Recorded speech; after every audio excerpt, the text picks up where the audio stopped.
Hello, my name is Eric Hibbert, and I'm with Samsung Electronics. And today I'd like to talk to you about some changes that are coming to the ISO 27000 series standards. And this is dealing with information security management systems. These standards are at the heart and soul of many organizations' information security checklists and programs, policies, and things of that nature. This is the SNIA legal notice. I'm not a lawyer. I am not providing any advice. Please use these materials. There's no warranties expressed or implied. Use them at your own risk. All right, and this was the abstract for the original session. And what we're really going to talk about today is some recent changes and changes that are on the way. So hopefully this will provide you some useful details and allow you to plan appropriately. Okay, so let's start with a little bit of background on so what is this ISO 27000 series standards? Well, they provide best practices, recommendations on management of information risk and doing that through what we call security controls. And all of this is, of course, in the context of information security management, or ISMS. You may have heard that term. This series is not specific to any industry, although there are some sector specific, for example, cloud or financial services. So the series standards can basically apply to any business, doesn't matter size or the industry. The way ISMS concepts work is there's a continuous feedback loop, if you will. So as incidents occur due to threats or vulnerability changes, you need to adjust what you do. In the broader context of the 27000 series, there are basically 65 standards that could be considered a part of this. And last but not least, you may have heard this referred to as ISMS family of standards, or the ISO 27K, sometimes used sort of a short version for these standards. All right, so where do these standards come from?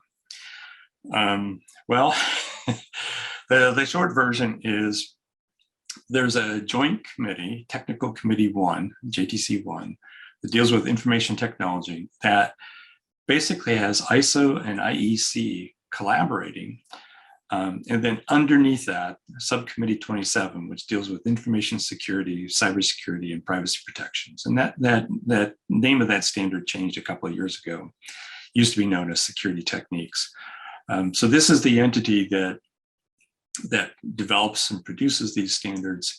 And it's been around for a very long time. We're approaching 30 years, for some of the SC27 activities. So as you can tell, security has been an ongoing problem. So why would you pay attention to these standards? Well, besides being recognized, two of the three standards development organizations recognized by the World Trade Organization, you also have over 80 countries who are, and they're functioning as national bodies. So you don't just show up at SC27 as an interested party. This is basically national bodies and liaison organizations are part of SC27, and about 50 of these countries are voting members, which means they're responding to ballots and on drafts, attending meetings, things of that nature. There are about 35 internal ISO organizations that liaise with SC27, and there are 50 or so external organizations that are also engaging with SC27. And that's a pretty significant engagement, because each of those organizations, whether they're ISO or national bodies or these liaison organizations, have the ability to to provide input on the standards as they're being developed. All right, now, I said there's 65 potential standards. It turns out that really when we're talking about the 27,000 series, those of us who are maybe more purists really think of a smaller set. It's on the order of about 15. And what you see here, I'm calling the core standards, cover things like vocabulary, which is 27,000. There's some requirement standards, which are 27,001 and 27,006, 27,009, 27,021. There's a bunch of guidance standards, in here. 2702 being an important one, and you'll see why here shortly. And then there's some of these sector specific. And for example, I'll draw out, if you're into cloud computing, which a lot of people are these days, the 27017 and 27018 are important standards, in that space, and those are considered sector specific. So this is really the sort of the heart and soul of the 27,000 series. But I would say even more so are these two standards, 27,001 and 27,002. So 27,001 really sort of sets the stage, if you will, with requirements. And 27,002 is complementary or supplementary, but the connection is in 27,001. There is Annex A, which basically defines 14 control sets. So these are groups of different kinds of controls. And in general, what you see is in 27,002, this basically covers all of those controls and helps you figure out how to implement those controls in some fashion. Right, so that's the connection with these two documents. Now, from a 27,001 perspective, Annex A is, the use of 27,002 to meet the Annex A controls is optional. However, what we see is, in general, organizations do rely on 27,002. So there's this tight relationship, and so one would anticipate that anytime there's a change to one of these two, it likely has a ripple effect. All right. But before going into that, let's make sure that we've really set the stage. So ISO 27001 is actually used as a basis for organizational certification. There's a professional certification also available, but it's more focused on, do you have the background to essentially perform 27,001 audits and certification activities? So what I'm going to focus on here is the organizational piece. And so what does this mean? Well, you basically have your ISMS is being certified, in compliance with the standard. You have third-party audits. This is an external audit. That are coming from what are known as certification bodies. For example, BSI in the UK, is an organization that I've had dealings with. But there are many others, right? So this certification is actually performed around the world. Last time I checked, Japan has a very high concentration of 27,001 certified organizations. All right, so once you get one of these certificates, right, from the certification body, it's valid for a period of 3 years, and you get to have sort of regular surveillance audits. They're at least annually, where they're making sure that your ISMS is being maintained. And if there were any problems identified during the original audits, are you making steps to improve, what sort of defects had been identified? So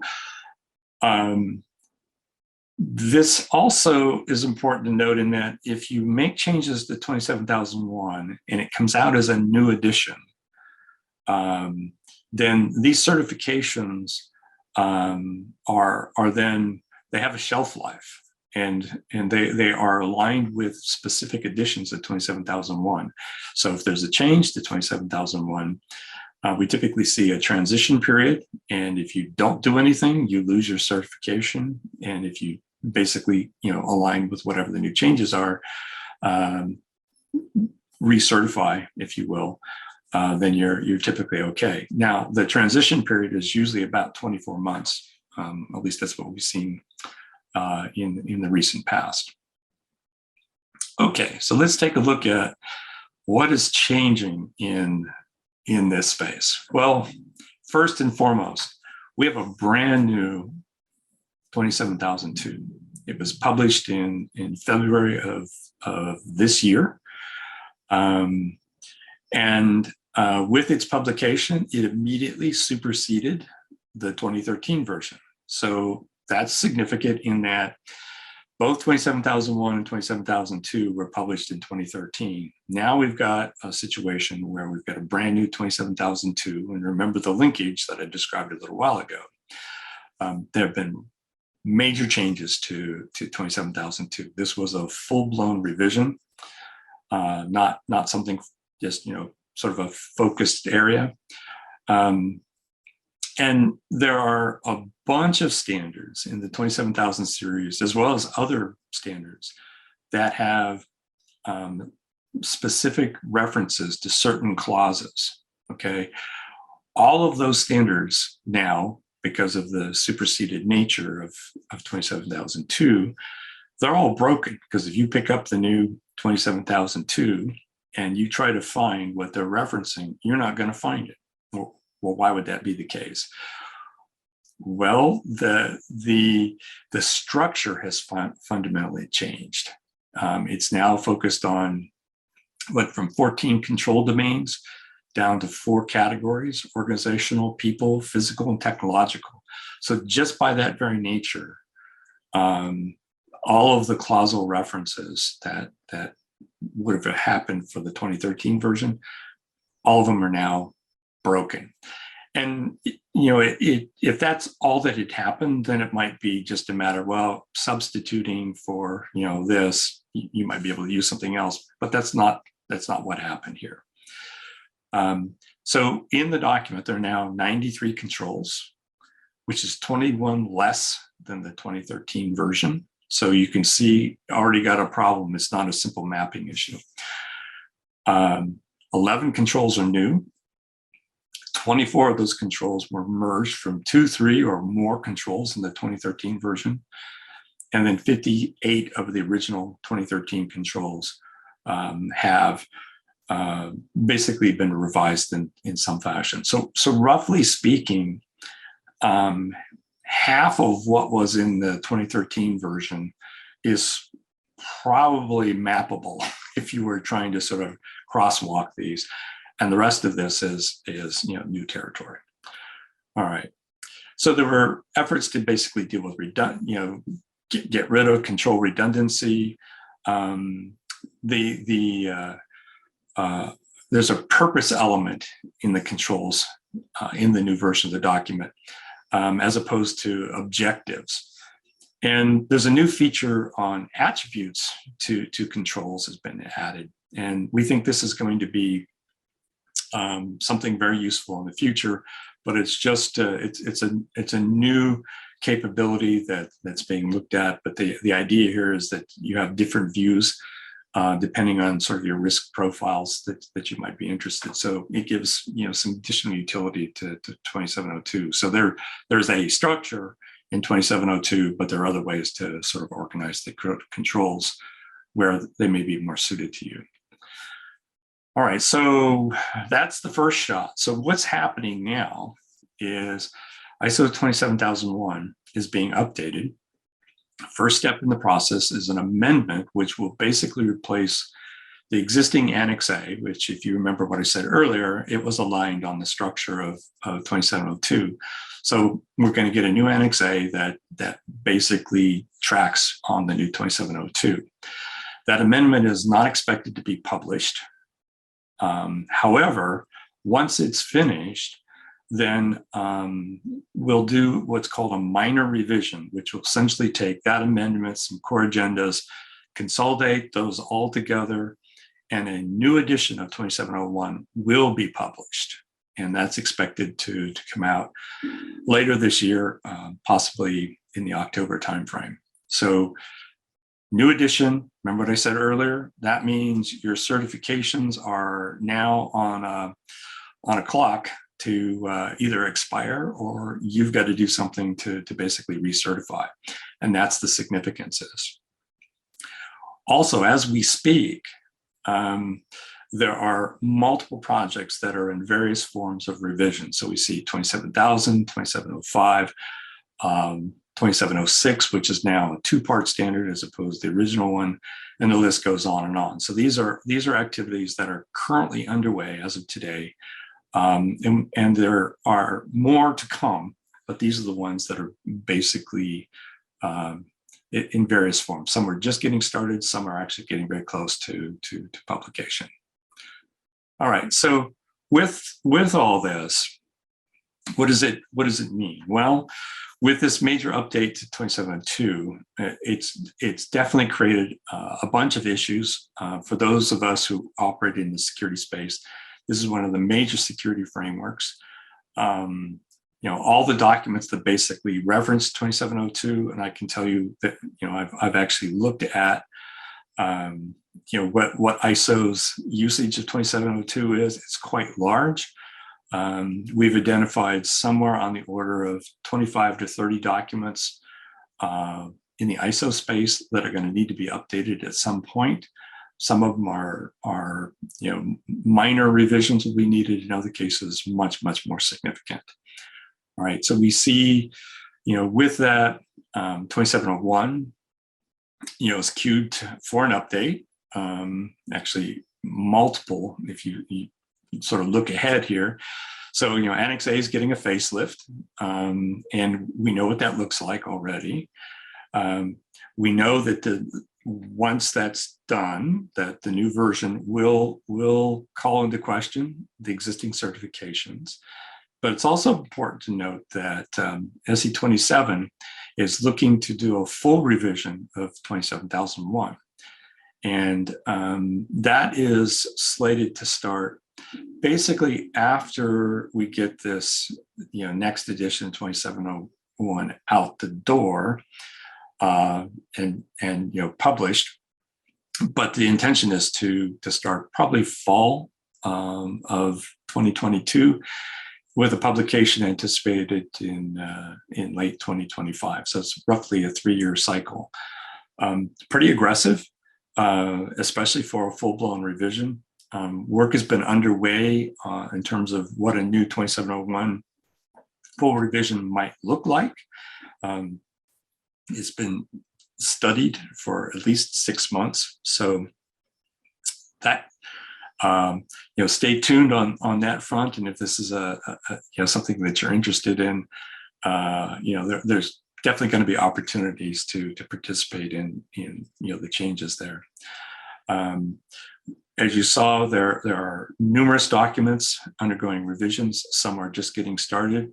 We anticipate some of these could move fairly quickly if the revisions are just focused on adjusting to the new control structure. But the control structure, because it's so radically changed in 2702, it's not necessarily trivial to do that.